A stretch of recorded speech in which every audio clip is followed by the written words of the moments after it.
Some days are just way more fun than other days. Don't you agree? Well, this is one of those days. I don't know which to start with because as much as I love Tesla and love what Tesla's doing, you almost have to just start with the congratulations to the U.S. All the U.S. forces that participated in this last weekend, to President Trump for his leadership. I mean, and the markets this morning are saying they get it. They get it. The Iranians are feckless. They have no ability to really to respond. There's nothing they can really do, and whatever they do is going to be worse for them than if they just go ahead and admit defeat. The markets are doing fine this morning, but in the meantime, some other hero of mine, some guy named Elon Musk, pulled it off, and he had his first day of robotaxis running around Austin. And guess what? Basically a flawless day. The leadership there is as incredible as ever. And the result is that the FOMO is finally exploding. 488 doesn't seem so crazy this after this bump this morning. What do you think? We're at 352 and rising. And of course, we'll take a look at that in a few minutes and see if we've been able to beat that number. Obviously there's going to be ups and downs, and there's going to be minutes when it's going to be down because profits are going to be taken. But for right now, I think we'll all take it. But let me know in the comments below.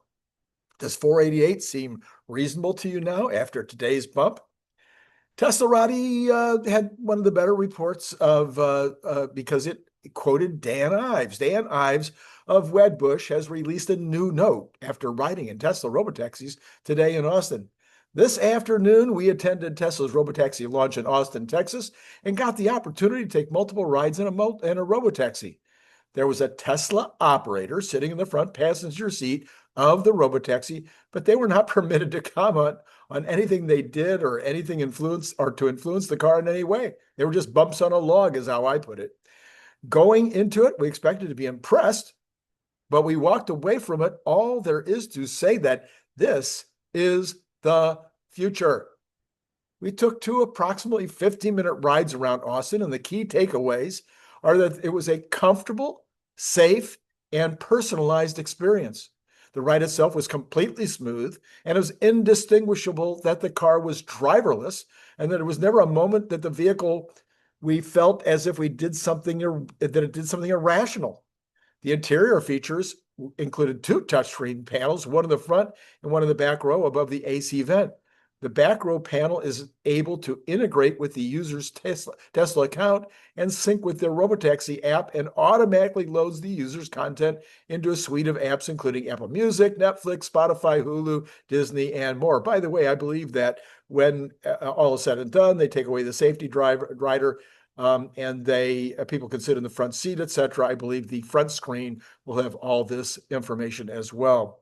He continues, we took a route through a park with dirt roads and traffic cones, yet the car was able to navigate perfectly, picked us up right at our exact location. To really put it into perspective, there was a moment where we drove up a narrow road, going up a hill with cars parked on both sides with oncoming traffic and people opening their car doors into the road, and robotaxi masterfully maneuvered with patience and safety among all this chaos. We maintain our outperform and 500 price target. It's just that his price target is over the next 12 months, and my 500 price target is over the next 13 days. That's the difference. He says the 1 trillion autonomous journey begins. Today's successful robotaxi launch is really just the beginning of the Tesla AI story. The robotaxis we experienced today were foundational, and there's a path for the future where these robotaxis may also have Grok integration, interior customization, and a much more centric focus, as there's no longer a need to focus on the driver experience. Eventually, when there are enough robotaxis out there, they may be able to communicate with each other and coordinate to offer an even more efficient travel experience. Overall, these robotaxis exceeded our expectations and offered a seamless and personalized travel experience that has lit the spark for autonomous driving. I would say that Dan Ives deserves a little credit for part of why we're at such a high level today. in the market. All right, Fortune magazine, no friend of Tesla, says it this way: for many Tesla investors, Sunday's launch of the robotaxi pilot in Texas represented a historic day. Should be an historic day, Fortune. Get it right there. After years of bold promises, Elon Musk's company finally began ferrying passengers on their own without a human directly behind the wheel. While the first impressions were heavily positive, that should come as little surprise. The selection of passengers and the invite-only tests skewed toward Tesla bulls, including Dan Ives. The Wedbush tech analyst argues the stock should be worth double its current $1 trillion market value and recommends the stock at $500 price target. And then they give a quote from Ives, which we just did. On the other hand, says Fortune, the day marked a historic milestone for Tesla, whose shares are set to open 1.7% higher in a flat market. Better than that. For the very first time, a manufacturer heavily reliant on hardware sales, the delivery of electric vehicles, demonstrated it was on a path to becoming a company that could one day earn a substantial share of its profits from high-margin software and services. For the very first time, I'm thinking about, I don't know, Apple? Nevertheless, it wasn't anywhere near the ChatGPT moment the Tesla CEO had promised for the past 2 years. There was no one flip switch. In other words, we didn't just get to take our app and push a button and all of a sudden a million cars were available, capable of driving themselves without human supervision, as Musk had prophesied. That day is yet to come, Fortune. That's where you guys have no vision. Tesla invited friendly out-of-town influencers to Tesla service. Riders were limited largely to a number of prominent influencers. The exact number of cars participating in the pilot is unknown. We estimated that maybe it was 35. Musk indicated he initially wanted only around a dozen or so to mitigate the risk and ensure maximum safety. Tesla employees served as safety monitors. We know about that. Since the rides were geofenced to an area of southern Austin, the trip, which is almost exactly the same as the Waymo portion of southern Austin, and they did not include the northern part north of the river. And they also had a symbolic price of $4.20 each for each ride, a marijuana reference Musk often uses. And the rides tended to be short, about 5 miles. 2 live streams by Tesla promoters Farzad Mashabi and I think he misspelled his name, and Sawyer Merritt were just 5 and 3 minutes in length, respectively. Tesla didn't publish any figures from its first day, but in the picture of the Tesla Robotaxi's command center posted in the program by program lead Ashok Elwani, a screen indicated that 112 rides have been driven for a total of 490 miles, or roughly 4.5 miles per ride. But what they don't say is in the first hour. And that's where we came up with what we believe was maybe 35 vehicles being used. The company did not respond for requests for comment. Even in this controlled environment, it didn't go off entirely without a hitch. There was a slight 2-hour delay initially. And once the service was, that's actually because Tesla always has a delay at the beginning of any event. It 100% of the time. Once the service was activated, participants cited unusually long wait times and far off pickup locations in some cases. By the way, the overall attitude of the riders in Austin was, we're not going to talk to the press. The press had to work triple hard to find anybody to talk to. Nobody would give them a ride. It was pretty funny. In one instance, this required Herbert Ong and Xander Sky to huff it in search of their Tesla vehicle, since it would not collect them on the main road near their location. This is like Pokemon hunting, Sky joked, as one of the guests on their live stream said, keep on running, keep on running. Sawyer Merritt, another tester on Sunday, heavily active in the Tesla community, said he hoped this inconvenience would be fixed soon. One thing I wish you could do is change the pickup spot for the robotaxi, he remarked. Right now, you're locked into whatever it chooses. Obviously, we're on the wrong side of the devil lines, says Rob Maurer, the former Tesla Daily podcaster who was in the backseat of a Model Y when it briefly attempted to make a left turn before then swerving back into its previous path. You've seen this. If you use FSD, you know all about it. It started to make the turn, and then it did a little glitch, and then it got back into line. By this point, however, it was briefly driving in a lane reserved for oncoming traffic, but there was no danger. Obviously, we're on the wrong side of the number line. No vehicles anywhere in sight, so this wasn't a safety issue. But we did get honked at by the car that was behind us, said Maurer.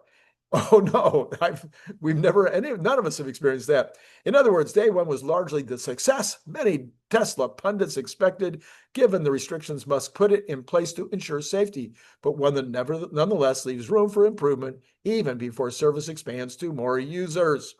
So that was the story from Fortune magazine. And of course, today is another day. I'm assuming that the Tesla vehicles are already out there moving around again with more riders. I didn't see any reports from this morning. Elon Musk said this yesterday. He says, we will use Grok 3.5, maybe we should call it 4, which has advanced reasoning to rewrite the entire corpus of human knowledge, adding missing information and deleting errors. Then we will retrain on that. Far too much garbage in any foundation model trained on uncorrected data. 100%. This is true for all the LLMs, and it's unfortunately Grok was becoming more liberal than the others.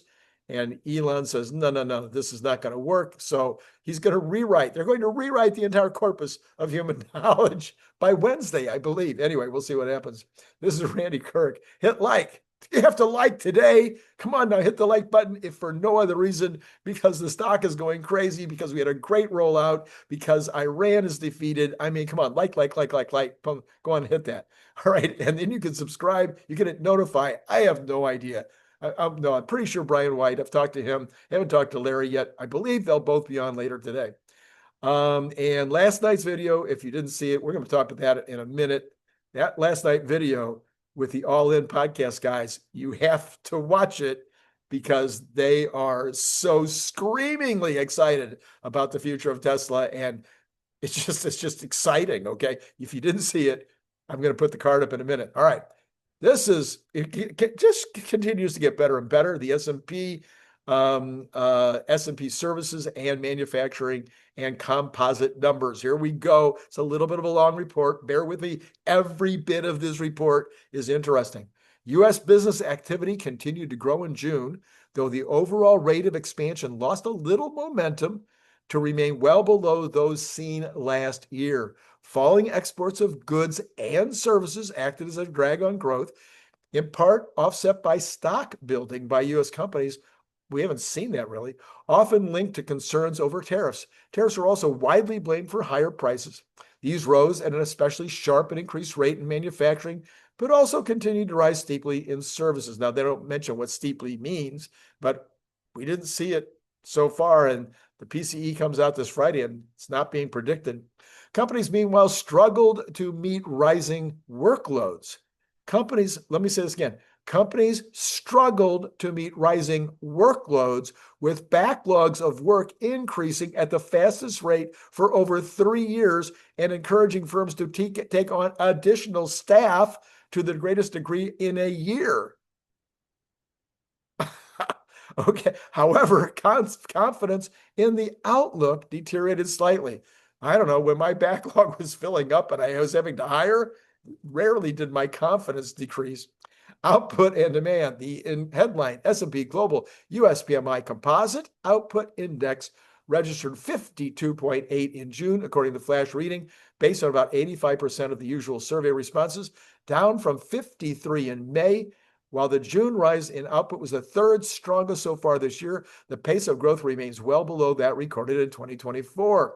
Output has nevertheless now grown continuously for 29 months. Remember, this output is growing despite the fact that we have a government that is not growing at all. No new people being added in government. No new increases in the what do you want to call it?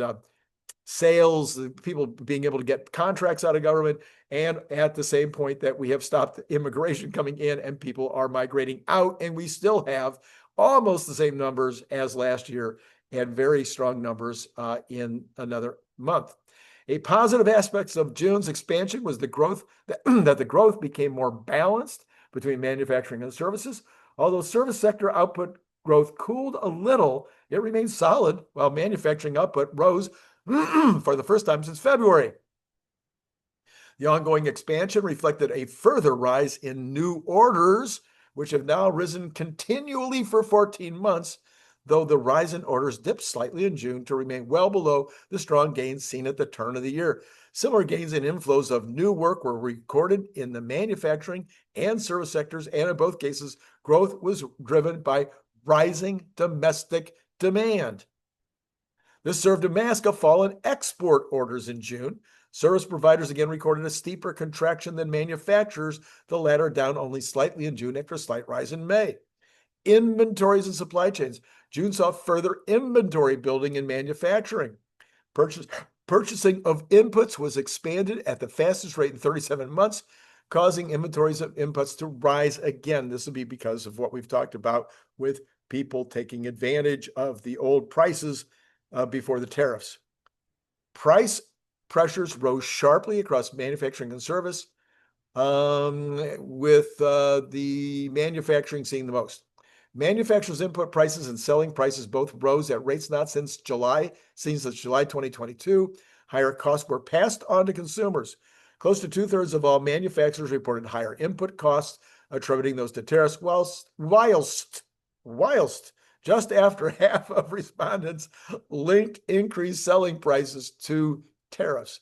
However, prices also rose sharply in the servicing sector, likewise often attributed to tariffs, but often reflecting higher financing, wage, and fuel costs. Input costs and selling prices nonetheless rose at slower rates than in May, in part reflecting more intense competition. While the slower rates of service sector price inflation helped offset some of the increase in manufacturing, prices in both were reflecting some inflation. The rise in prices charged for goods and services was the second highest since 2022. Companies took on additional staff at a rate not seen for over a year, largely in response to the need for because they have higher workloads. A 12-month high rate of job creation in manufacturing was accompanied by a 5-month peak in services. June saw the largest accumulation of uncompleted work recorded for 3 years. Higher work outstanding in services were accompanied by a first rise in manufacturing backlogs since September 22. This is all kind of special. This is like not expected. Companies' expectations about output in the year ahead dipped a little bit. Sentiment was, however, above April's 2.5-month low. So we have now a starting in the optimism again. Does this sound like Trump 1.0? We got Trump 2.0 already beginning to happen.